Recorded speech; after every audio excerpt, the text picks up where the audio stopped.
Demons in the desert. Once upon a time there were two merchants, who were friends.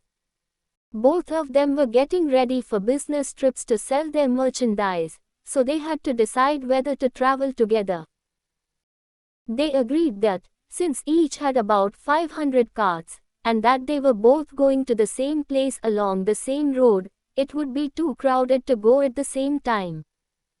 One decided that it would be much better to go first. He thought, the road will not be rutted by the carts, the bullocks will be able to choose the best of all the grass, we will find the best fruits and vegetables to eat, my people will appreciate my leadership and, in the end, I will be able to bargain for the best prices. The other merchant considered carefully and realized there were advantages to going second.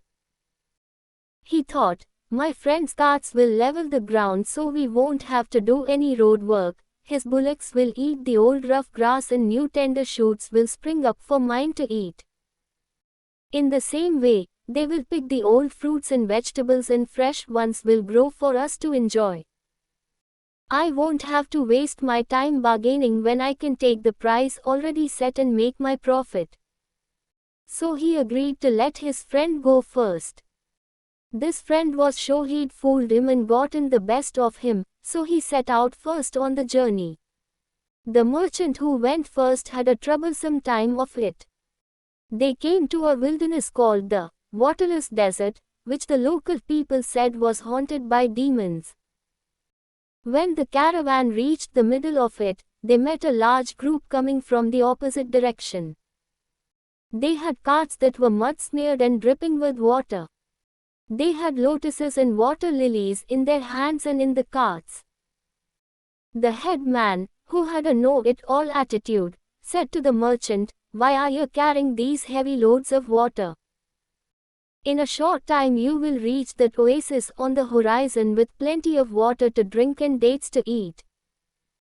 Your bullocks are tired from pulling those heavy carts filled with extra water, so throw away the water and be kind to your overworked animals." Even though the local people had warned them, the merchant did not realize that these were not real people, but demons in disguise. They were even in danger of being eaten by them. Being confident that they were helpful people, he followed their advice and had all his water emptied onto the ground.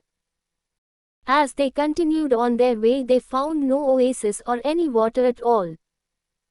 Some realized they'd been fooled by beings that might have been demons, and started to grumble and accuse the merchant. At the end of the day, all the people were tired out.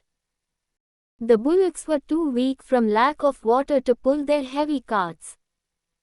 All the people and animals lay down in a haphazard manner and fell into a deep sleep.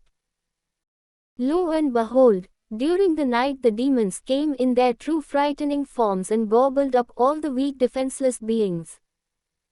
When they were done there were only bones lying scattered around, not one human or animal was left alive. After several months, the second merchant began his journey along the same way. When he arrived at the wilderness, he assembled all his people and advised them, "This is called the waterless desert, and I have heard that it is haunted by demons and ghosts. Therefore we should be careful. Since there may be poison plants and foul water, don't drink any local water without asking me."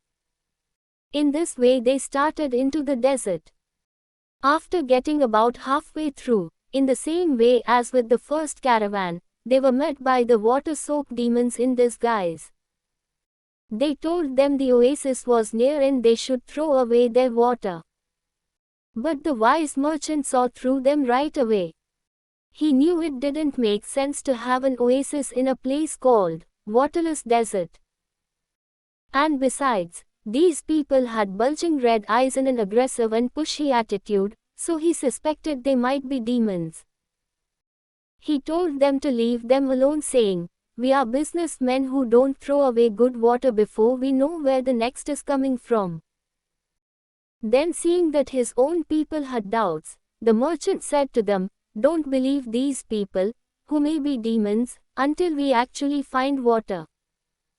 The oasis they point to may be just an illusion or a mirage. Have you ever heard of water in this waterless desert? Do you feel any rain wind or see any storm clouds? They all said, no, and he continued, if we believe these strangers and throw away our water, then later we may not have any to drink or cook with, then we will be weak and thirsty and it would be easy for demons to come and rob us, or even eat us up. Therefore, until we really find water, do not waste even a drop. The caravan continued on its way.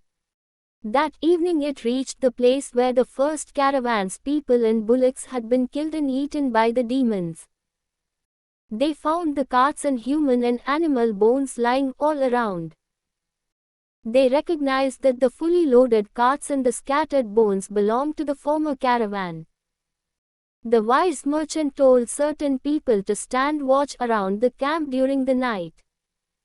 The next morning the people ate breakfast and fed their bullocks well. They added to their goods the most valuable things left from the first caravan. So they finished their journey very successfully and returned home safely so that they and their families could enjoy their profits. The moral is, one must always be wise enough not to be fooled by tricky talk and false appearances.